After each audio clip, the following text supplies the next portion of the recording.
Article of the Week, number 15. Article title, Chocolate Tub Narrative Offers Sweet Opportunity. Author, Aaron Blevins. Date of publication, September 5th, 2013. Park La Brea resident Leon Prochnik is taking the story of his chocolate tub national in hopes of relaying his unique Holocaust narrative to children across the country in a memorable way. For the last 7 months, Prochnik, now in his 80s, has spoken to the children at the Los Angeles Museum of the Holocaust in Pan Pacific Park to the Museum of Tolerance. The overwhelming response, including hundreds of drawings, has prompted him to find ways to reach out to more young people. His new venture, Hear It, Draw It, Remember It Forever, aims to help more children find a link to the Holocaust. After Prochnik addresses a class in person or online, many students have drawn a picture related to his talk and sent it to him. This gave Prochnik the idea to compile these drawings into a keepsake book for each participating child. The Holocaust becomes theirs. They become witnesses in their own way to the Holocaust, and they have the book forever, he said, adding that he doesn't believe such an initiative has ever been done. Many of the drawings center on the chocolate tub, which he would think and dream about in the darkest moments during his family's 1.5-year journey from Poland to the U.S.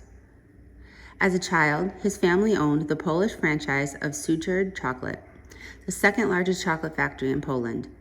At the factory, there was a tub of chocolate. When no one was looking, he used to dip his arm into the tub up to his elbow and lick his arm clean. That was a fond memory for Prochnik, and during his family's exodus, he contracted an ear infection, like the kind you die from. With no medicine or doctors available, he sought relief in that majestic tub of chocolate. So the chocolate tub became my real friend, Prochnik said. So whenever I felt alone and very scared, I would summon it up. Sometimes I would dream about it, and sometimes I would just think about it. He always felt that the story was too childish and personal, but as fate would have it, he was asked to speak to an elementary school class.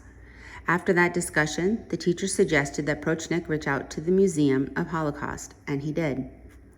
They totally related to it. Totally, he added. Prochnik said the Holocaust is a tough thing for children to understand. He likened it to asking children how much they hold World War I in their heart. The fact that 6 million people died during the Holocaust is also difficult to grasp as a young person. It's too big a number, it's too far away, it's too long ago.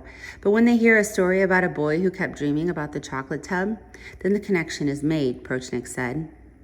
During the 1.5-year journey, he and 13 of his family members fled Poland to Lithuania, then to Japan, Canada, and eventually the United States. Prochnik recalls riding sleds in 30-degree weather, sleeping in peasant huts, and never having enough warm clothes. It was very, very scary escape.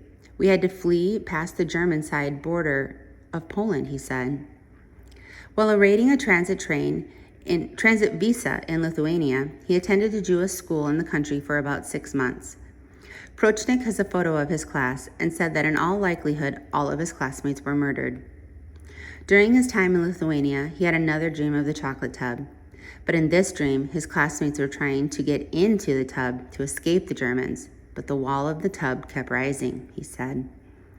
Because I thought of the tub as a friend, I felt like that was a betrayal, Prochnik said, adding that he swore to never dream of the tub again. While laden with tragedy, his father's side of the family opted to stay in Poland and almost all were murdered. His story also relays the humor involved in learning the ways of a new country. For example, in a hotel cafe in Canada, he believed cornflakes were expensive because he thought they were individually created by hand. Many of the students relate to these out-of-place feelings, and it shows on the drawings they sent to Prochnik.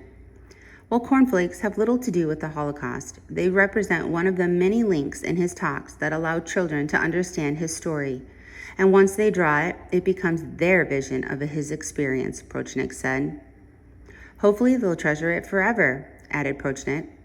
A former filmmaker who lives in Los Angeles with his wife Mia is hoping to raise money for his newest adventure, and he has set a goal of $20,000.